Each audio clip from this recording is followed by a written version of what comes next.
안녕하세요. 전주대학교 윤영서입니다. 제가 재미에 대해서 연구한 지 한 20 몇 년 됐는데 지금 먼저 발표하신 이제 사례들을 보니까 메타버스도 게임화되고 있다.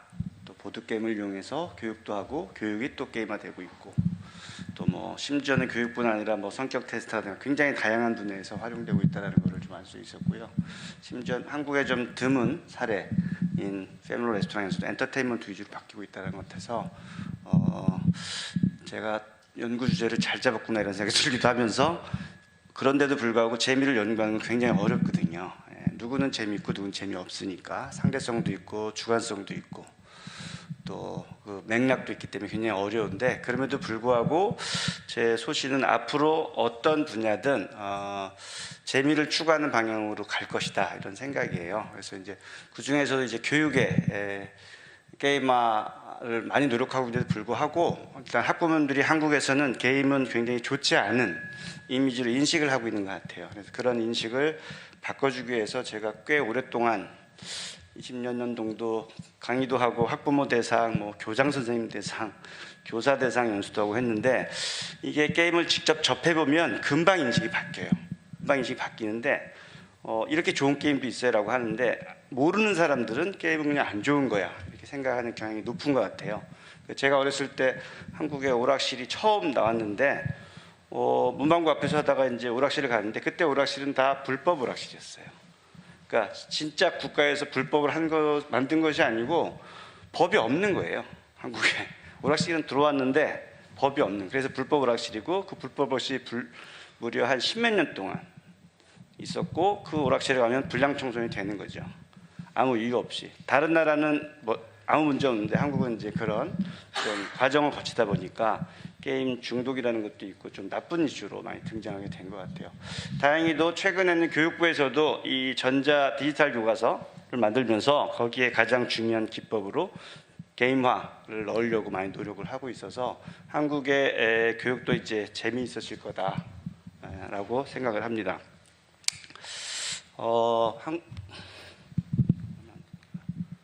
한국은 세계에서 가장 높은 교육률을 가지고 있죠. 수십 년간 1등이고요. 앞으로도 그럴 것 같고요. 근데 불행하게 가장 많은 사교육비를 내고 있어요. 너무 힘들죠. 그러니 결혼도 안 하고 애도 안 낳고 이런 상황이 있는데 그런 와중에도 가장 높은 대학 진학률. 지금 한국은 한 74% 정도 이 통계는 좀 예전 거라서 그런데 74% 정도 가고 있고요. 가장 높을 때는 89%도 진학을 한 적이 있습니다. 밑에 이제 따라오는 나라가 뭐 캐나다, 영국인데 겨우 50%를 넘어섰고요. 미국은 40%를 넘기기 위해서 50년을 노력을 했어요. 근데 안 되고 있거든요. 최근에 저렇게 되고 있는 것은 해외에서 유학으로 오기 때문에 우리도 가야겠다 이런 생각을 겨우 들어서 하는 거고 저렇게 대학을 진학을 시키려고 하는 것 자체가 굉장히 어려운 건데 한국은 굉장히 빨리 정착이 됐죠. 물론 지금 이제 대학이 많아서 또 문제가 생기긴 하지만 어쨌든 이런 교육 열과 대학 진학률 때문에 우리가 굉장히 빨리 성장할 수 있었던 어떤 배경이 되고 있습니다. 그런데 교육제도가 굉장히 좋은데도 불구하고 항상 문제가 있다라고 하는데 그 문제를 잘 해결하지 못하는 것도 사실입니다. 근데 가장 큰 문제점에 대한 여러 가지 설문조사에 보면은 사교육이 너무 심각하다라는 얘기하고 교육 정책이 너무 바득변한다. 교육부 장관이 바뀐 뭐 제도가 바뀌, 입시가 바뀌니까 그러니까 학생들이 예측 불가능하다는 얘기. 교육은 예측 가능해야 되는데 그다음에 이제 입시가 문제라고 하는데 아직은 어떤 교육부 장관도 대안을 내놓고 있지는 못합니다만 이제 개인 방식으로 바뀌고 경험 방식으로 바뀌고 성취 방식으로 바뀐다면은 좀 다른 방식의 학생들을 선발하는 기준이 생길 거로 보여집니다. 근데 우리는 교육의 항상 문제라고 하지만 미국이라든가 핀란드 다른 나라에서는 한강 독일도 그렇고요. 항상 한국의 교육 제도를 굉장히 칭찬하고 있어요. 그러니까 우리가 잘 몰랐던 거죠. 그래서 세계 주요 교육 시스템 평가 순위에서도 핀란드가 당연히 1등이고 그 다음이 바로 한국이에요. 근데 한국은 우리 교육제도 너무 나빠라고 하는 거죠. 우리가 우리를 너무 모르고 있는 거죠. 그러니까 지금 굉장히 좋은 게 많이 있으니까 이건 그대로 살리되 현재의 문제점만 조금 고친다면 충분히 세계 1등 교육 시스템을 가질 수 있는 나라인 겁니다. 최근에 이런 문제 때문에 몇몇 학교에서, 모든 학교가 그렇지는 않겠죠. 몇몇 학교에서 굉장히 많은 학생들이 잔다라고 해서 다큐멘터리를 이걸 만들었더라고요. 다시 학교라고 해서 8부작으로 만들었는데 어떤 학교의 경우는 한 사례입니다. 한 뭐 10% 20% 학생은 수업에 참여하지만 대부분의 아이들은 잔다 이런 거죠. 도대체 그럼 저 아이들은 왜 학교에 가야 되는 걸까요? 그게 문제죠. 그게 안 가도 되는 애들을 우리 사회가 너무 억지로 저기를 보내고 있지 않은가 이런 생각이 좀 들어요. 그러니까 독일같이 대학에 가지 않아도 더 편안히 살고 넉넉히 벌고 대졸자와 급여 차이가 별로 나지 않는데 한국은 이제 그런 사회적 인프라들과 환경들을 아직 만들어주고 있지 못하는 거죠. 그래서 한국에서는 학부모, 학생, 교사가 모두 다 현재 교육으로는 안 된다, 바꿔야 된다. 87.4%는 굉장히 압도적인 거예요. 그 중에서 학부모가 가장 높고요. 그 다음에 이제는 교사 중심 교육에서 학생 주도적으로, 즉 학생이 행동하고 뭔가 활동을 하고 이렇게 해야 된다는 거죠. 꼭 게임을 플레이하듯이. 자, TV나든가 영화는 우리가 그냥 시청만 하면 되지만 그렇게 할 경우 졸리거든요. 특히 공부는 더 졸린데 그럴 경우에 학생이 주도해서 하게 될 경우, 활동을 하게 될 경우 절대 자지 않죠. 자, 그래서 이런 식으로 바꿔야 된다는 거는 누구나 다 알고 있고 설문조사에도 명백히 드러나는데 이런 교육 과정이 만들어지지 않고 있어요. 심각한 문제죠. 왜냐하면 교육 설계자는 게임을 모르고 게임 설계자는 아직까지 이제 교육장에 잘 들어가지 않는 건데 여기 이제 보드 게임을 이용해서 좋은 교육 도구를 만든 여기 젠블로 같은 회사에서 이제 좀 더 많은 역할을 하시면 한글 교육 제가 잘 썼거든요. 라온이라는. 그래서 굉장히 좋은 교육 사례, 학업성취도 높은 사례들이 많이 나올 걸로 예상이 됩니다. 자, 이 같은 문제를 제가 분석을 해보니까 좋아하는 과목은 하는데 재미없는 과목, 관심 없는 건 하지 않는다. 그리고 학교는 그냥 공부하러 가는 게 아니고 친구 사귀려고 가는 거다. 그다음에 공부를 했는데도 성취감이 안 나타날 때 나는 하기 싫다 이런 거죠. 그다음에 학교보다는 학원이 맞춤 수업을 잘해준다 이거예요. 결국은 수업이 재미없기 때문이고 게임 하듯이 공부를 한다면 훨씬 더 좋을 텐데 아직까지는 그렇게 되고 있지 않다는 거죠. 결국은 교육의 게이미페이션이 저는 해결책이라고 생각합니다. 왜냐하면 게임은 맞춤형으로 항상 도전 과제를 주거든요. 초보자한테는 쉬운 과제, 그다음에 뭐 중급자한테는 중급 과제, 그다음에 고급자한테는 더 높은 과제를 주거든요. 그러니까 스스로 알아서 하면 되는 거죠. 근데 우리는 일괄적으로 똑같이 하기 때문에 이런 문제가 생기는 겁니다. 그래서 게임형으로 바꾸다 보면은 재밌는 수업, 그다음에 친구들 같이 하는 수업, 그다음에 경쟁하는 수업, 그다음에 성취감 있는 수업, 그다음에 맞춤형 수업까지 모두 다 해결을 할 수 있다는 거죠. 자, 그런데 게임하고 교육을 그럼 두 마리 토끼를 잡을 수 있을까? 항상 그러는데 밸런스가 굉장히 중요한 거죠. 교육도 해야 되고 게임처럼 해야 되고 그런데 이 밸런스를 잡기가 굉장히 어렵습니다. 근데 굉장히 많은 시도들이 있기 때문에 이제는 많은 경우에 있어서 밸런스를 잡아서 두 마리 토끼를 잡을 수 있는 시대가 온 것 같아요. 실제로 그런 사례들이 많이 나타나고 있습니다. 실제로 개인 기반으로 수업을 하다 보니까 몰입도가 심지어는 108%로 강의를 잘하는 교사의 수업보다 더 큰 것으로 나타났다 해서 현재 우리는 수업을 잘하기 위해서 온라인으로 수업을 듣는데 1타 강사라고 하는 수업을 들어요. 그 사람 수업을 들으면 사실 우리 학교 선생님보다 더 좋을 수도 있지요. 그런데 그것보다는 개인 기반으로 이렇게 했을 때 아이들은 더 많은 성과를 갖게 되고 명강사보다도 훨씬 더 좋은 효과를 가질 수 있다는 게 이제 많은 연구를 통해 나오고 있어요. 그래서 저도 이제 대학에서 교육을 가르치고 있지만은 어떻게 하면 아이들이 자지 않고 한 명도 딴짓하지 않고 집중해서 뭔가 할 수 있을까 해서 수업을 아예 바꿨어요. 그래서 게임형으로 수업을 바꾼 거죠. 보드게임 플레이를 합니다. 자기들이 선택한 보드게임을 가져와서 플레이를 하고 분석을 해요.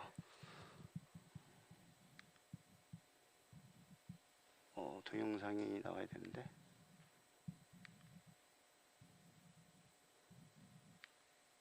동영상이 안 나오네. 이 동영상이 안 나오나요? 제가 동영상 그린 것 같은데. 네, 어쨌든 이 동영상은 학생들이 정말 즐겁게 활발하게 졸지 않고 한다. 심지어는 쉬는 시간대도 화장실 안 가요. 재밌으니까. 근데 막상 이렇게 재밌게 플레이를 해봤지만 배울 수 있는 것은 뭐냐면 이럴 때 우리는 여기서 확률을 어떻게 기획해야 될까? 어떻게 해야지 모든 플레이어가 다 즐거울까? 어떻게 하면 더 쉽게 규칙을 이해하게 할까? 이런 것들을 제가 과제를 내주거든요. 실제로 플레이는 즐겁겠지만 과제는 어려워요. 근데 이 과정을 통해서 아무리 재밌게 했어도 배워야 될 것이 있고 배워야 될 것은 자기가 분석하고 직접 해봤을 때 진정으로 자기 것이 된다는 거죠. 제가 가르쳐서 배우는 것보다는 스스로 분석하고 문제를 찾아가고 문제를 해결하고 대안을 제시할 때 더 많은 것을 알게 되는 것이죠. 그래서 이렇게 뭐 특이한 수업해가지고 신문에도 난 적이 있고요. 실제로 그 다음으로는 이제 방탈출 카페를 제가 가게 합니다. 방탈출 카페가 각 도시별로 많이 있죠. 그러면 이제 유명한 방탈출 카페를 가서 거기를 갔다가 탐험하는 거예요. 그러니까 팀워크로 3명 또는 4명, 5명도 같이 가서 이걸 하는데 맨 처음에는 도대체 이 교수님이 과제를 이런 걸 내주나 했는데 제가 해보니까 가장 좋았던 장점 중에 하나는 1번은 친구들과 급격히 친해질 수 있었다. 그러니까 지금 대학교 1, 2, 3학년 세대들이 코로나를 겪어서 격리된 상태에서 각자 공부를 해서 친구 수가 급격히 줄어들었어요.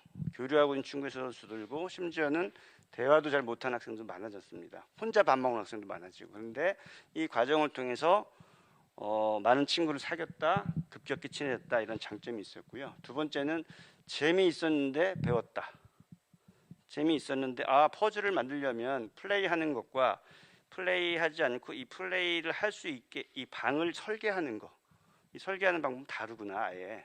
그래서 그런 것을 이제 배우게 됐다 이런 거라서 사실은 보고서가 한 20장 정도 되는데 그 중에서 제가 몇 개만 이렇게 캡처를 해서 보여드리고요. 그래서 이제 재밌었던 퍼즐이 뭔지, 그 다음에 하드웨어들은 공간 구성은 어떻게 되어 있는지, 그 다음에 재밌었던 퍼즐 사례, 그 다음에 보완 요소. 아무리 재밌어도 덜 재밌는 게 있고 재미없었던 게 있을 수 있는데 이런 것들을 보완해서 대안을 제시하는 거예요. 그래서 대안을 굉장히 많이 하시는 애들은 오히려 아예 새로운 방 하나 만들 정도로 좋은 아이디어들이 많은데 그런 아이디어로 이 방탈출 게임 더 재밌어질 수 있겠죠. 이런 과정을 거치면서 이제 이제 게임을 어떻게 만들어야겠구나라고 하는 것들을 스스로 익히게 하는 거죠. 그래서 여기 뭐 잘 안 보이는데 내용은 다 대부분 그렇습니다. 아까 말씀드린 대로 친구들과 친해질 수 있었고 아무리 쉬운 방탈출 게임이라도 설계하기는 어렵다. 근데 이론적으로 우리가 많이 하면 알수록 더 잘 설계할 수 있다. 그러니까 공부를 해야겠다. 이런 것들을 좀 각오할 수 있게 되는 겁니다. 그래서 실제로는 이렇게 전체 공간 구조를 외워서 그려야 되고요. 사진 못 찍게 하니까. 그다음에 재미있었던 것들, 부족한 것들, 그다음에 체험 후기 이렇게 해야 되는데 이 과정을 통해서 이제 자기가 스스로 게임을 만들 때 어떤 것을 고려해야 되는지 이런 것들을 알게 합니다. 세 번째는 시험인데요. 시험의 게임화를 제가 한번 만들어봤어요. 근데 시험을 과연 게임으로 만들 수 있을까라고 했는데 굉장히 많은 교사들, 그다음에 교육공학 교사들이 반대했어요. 다 돼도 이건 안 됩니다. 그러니까 제가 하고 싶더라고요. 그래서 만들어봤어요. 근데 애로사항도 있었는데 꽤 이제 성과가 좋았는데 원론 같은 게임이에요. 원론 같은 게 있어요. 대학에는 물론 대학 중고등학교에서도 기초적으로 배워야 될 게 있죠. 사칙연산을 배우지 않으면 수학을 못하니까 사칙연산 배워야 되지 않습니까? 어떤 교육이든 반드시 알아야 될, 암기해야 될, 숙지해야 될 이론들이 있는데 그런 것들을 제가 만든 거예요. 게임을 배우려면 최소한 요렇게 무슨 뜻인지는 알아야 된다. 그리고 네가 설명할 줄 알아야 된다 이거예요. 예를 들면 라자로의 4가지 재미 게임학과 나왔는데 이거 몰라? 그럼 창피한 거야. 그러니까 이거는 알아야 돼요. 그러면 제가 이제 세트로 이렇게 10가지 세트로 만들었어요. 10세트죠. 그러니까 1번, 2번 3가지 세트가 있는데 학생들이 시험 보러 오면 한 학기 다 배우고 난 다음에 오면은 눈 감고 이걸 뽑아요. 8번 보면 그 학생한테는 요거를 보는 겁니다. 시험을. 그러면 저한테 요 3가지 주제에 대해서 정의, 그다음에 사례, 그다음에 뭐 특정 장점 이런 것들을 저한테 설명하는 거예요. 아주 짧게. 그래서 통과하면 패스가 되는 거고요. 두 개만 통과하고 하나가 통과 못하면 내일 다시 봅니다, 시험을. 그렇다고 해서 제가 그러니까 패자부활전 개념이 있는 거예요. 패자부활전. 그리고 만약에 틀렸을 때도 다시 보고. 근데 그 다음 날 다시 보러 올 때 똑같은 걸 뽑을 수는 없죠. 또 다시 뽑았는데 이 공부 이거 다 하고 왔는데 다음 날은 이게 뽑혀요. 그러니까 이 많은 거를 다 공부해 보고 와야 되는 거예요. 그리고 재시험도 보고 패자부활전도 주고 하게 되면 학생들은 재미있게 제대로 된 교육을 받을 수 있고 스스로 가르칠 정도의 수준의 지식을 갖게 되는 거죠. 굉장히 좋은 효과가 있었는데 문제는 뭐냐면 시험 시간이 너무 길어요. 제가 40명한테 시험 한 번 보면 1시간에 40명을 평가해서 70점, 60점, 50점, 90점, 100점 줄 수 있는데 그걸 하려면 한 20시간 정도 걸려요.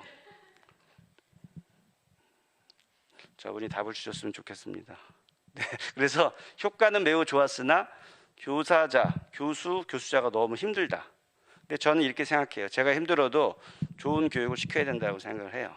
즉 교사가 학생들을 가르친 다음에 너 70점, 넌 60점 하는 게 중요하지 않고 그 60점인 애들 다시 100점이 되게 만드는 게 제 역할이죠. 그러니까 제가 시간이 많이 들더라도 저는 재미있는 방식으로 잊혀지지 않게 회사에 가서도 기억할 수 있게 만들어야겠다 이런 생각을 만들었는데 이제 단점은 시간이 좀 많이 걸린다는 건데 교사가 시간이 많이 걸려도 온라인 교육이라든가 이런 걸 이용해서 많이 줄일 수 있을 것이다 이런 생각을 갖고 있습니다. 어쨌든 교육에서도 굉장히 다양한 게임화 프로세스를 통해서 재미있게 할 수 있고요. 또 다른 사례인데 과제 만들 때 제가 팀을 구성해서 이렇게 팀을 구성해서 A팀, B팀 더 많이 있는데 아주 재미있는 사진을 찍게 해요. 그러면 애들이 창의적으로 이렇게 AR을 이용해서 사진 찍기도 하고요. 뭐 재밌는 표정을 통해서 사진 찍기도 하고요. 그다음에 얘네들이 팀 이름, 뭐 모토 이런 게 있는데 요 링크가 페이스북 페이지예요. 그럼 자기들이 여기 지금 활동하고 있는 것을 페이스북 페이지에 계속 올립니다. 오늘은 팀 구성을 했어요. 오늘은 역할 분담 회의를 했어요. 오늘은 어디를 방문해서 설문조사를 했어요. 오늘은 우리가 뭐 5차 회의를 했어요. 뭘 개발했어요. 계속 개발 일지를 올리는 거예요. 그래서 수업 시간은 3시간이지만 일주일에 얘네들이 협업해서 해야 되는 시간은 일주일에 10시간이 넘어요. 그 과정을 통해서 저는 훨씬 더 많이 배울 수 있다고 생각을 해요. 그리고 나서 저는 게이미피케이션 프로그레스 바라고 해서 아까 그 윤 부장님 말씀드렸듯이 진행 정도를 제가 알려주는 거예요. 그러니까 무조건 패스하면 이게 줍니다. 예스, 노만 주는 거죠. 근데 어떤 경우에는 이제 차별을 두기도 해요. 그래서 계속해서 이제 달려가게 있는 과중에 이제 제가 올린 건데 여기에서 잘했으면 또 패스 또는 8점, 10점. 그래서 이 마라톤 경기처럼 학기 말까지 계속 경기를 하는 거예요. 그래서 어떤 팀도 이것을 역전시킬 수 있어요. 역전시킬 수 있는 찬스가 여러 번 있습니다. 여러 번 있으면은 역전도 시키고 또 좋은 결과물도 내고 그러면서 실제 3학점 3시간이지만 더 많은 것을 배우고 더 많은 것을 경쟁하고 또 경쟁과 협력을 통해서 어떤 팀워크의 중요성도 잘 알게 되는 그런 좋은 사례였다고 생각합니다. 또 팀 구성을 할 때 이게 이제 과제마다 약간 다른데 예를 들면 기획력, 뭐 3D 아트, 프로그래밍, 이제 우리 학과의 경우 이런 게 있으면 자기가 이렇게 자기에 대한 스케일 레이더 차트를 그리는 겁니다. 그러면 얘는 요 정도 실력이구나, 얘는 요 정도 실력이구나 이런 거 가지면 이런 이름표를 가지고 서로 팀을 구성할 수 있게 합니다. 그러면 다양한 사람들의 능력을 합쳐서 새로운 일을 만들어내는 거죠. 그래서 이렇게 하게 될 경우 좋은 점은 뭐냐면 내가 부족한 것을 알게 된다. 나 잘해요가 아니라 내가 정말 부족한 것을 알게 된다. 두 번째는 다른 능력을 가진 사람끼리도 충분히 협력해서 좋은 성과를 낼 수 있다. 이런 데 장점이 있습니다. 그래서 조편성할 때 이제 이런 기획서가 누군가가 써서 올리면 이것을 다 읽고 자기들이 이제 여기다가 자기 레이더 차트를 붙이는 거예요. 난 이거를 같이 하고 싶어라고 이제 투표를 하는 거죠. 그럼 팀 구성이 되는데 어떤 경우는 팀 구성이 안 돼요. 왜냐하면 얘는 엄청나게 잘 만들었는데 게임이 복잡해요. 그러니까 자신이 없으니까 얘는 이게 안 붙어 있죠. 얘는 지금 하나, 둘, 셋, 넷, 5명이 이 게임을 같이 만듭시다라고 했는데 얘네들은 0표. 그래서 그럴 경우 이 친구한테 제가 다시 피칭할 수 있는, 다시 한번 네 기획서를 어필을 해봐라 할 기회를 줍니다. 근데 끝까지 많이 안 나왔는데 소수의 사람을 데리고 게임을 만들었는데 결과물은 얘네가 1등했어요. 심지어는 1등해서 현재 요 아이디어하고 제가 기획한 아이디어를 합쳐서 상용 게임을 만들고 있습니다. 그러니까 계속해서 발전시켜 나갈 수 있고, 여기서 아이디어 내고 시험 보고 끝나는 것이 아니라 그것을 진짜로 상용 게임까지 갈 수 있도록 제가 이제 서포트를 좀 해주고 있어요. 그래서 이제 게임 기획 프로젝트에서 제가 이제 2가지 전제 조건을 줍니다. 1번 AR이나 VR 등 XR 기술을 이용해서 아이디어를 내라. 2번째는 재미있는 솔루션을 만들어라, 이런 거예요. 그랬을 경우에 우리 학생들이 어떻게 문제를 풀었는지 이런 결과입니다. 동영상 될까요? 이걸 누르면 동영상 된 것 같아요. 그래서 학교 캠퍼스가 넓어가지고 1학년들이 오면은 좀 헤매요. 너무 많은 건물과 뭐 새길 뭐 많이 있으니까. 그럴 경우에 내가 무슨 관으로 가고 싶다, 경영관으로 가고 싶다 그럴 때 내가 이 앱을 깔면 이 강아지를 선택할 수 있어요. 강아지를 선택하면 이 AR 강아지가 저를 안내하는 거예요. 이 강아지 이제 이쪽 따라가면 되는 거죠. 그럼 이 강아지가 나와서 멍멍하면서 나 따라와 이렇게 하면 제가 따라가면 돼요. 그러면 점수를 얻게 되고 뭐 배지를 얻게 되고 또 이 점수가 높아지면은 보너스 티켓이 생겨서 학교 내에 커피 무료 쿠폰을 주고. 그래서 이 과정 자체가 게이미피케이션인데 길찾기를 그렇게 굳이 재밌게 할 필요가 있을까요? 근데 실제로 설문조사를 해보니까 내비게이션보다 이게 훨씬 재밌다는 거예요. 재밌으면 씁니다, 요즘 세대들은. 그래서 어떤 거라도 우리가 재밌게 만들 수 있고, 그리고 주변에 불편한 것, 주변에서 해결해야 될 문제부터 우리가 재밌게 하는 것을 한다면 굉장히 좋은 게임게임이 될 수 있을 것 같고, 우리 사회 또한 밝아질 것으로 예상이 됩니다. 네, 이상입니다.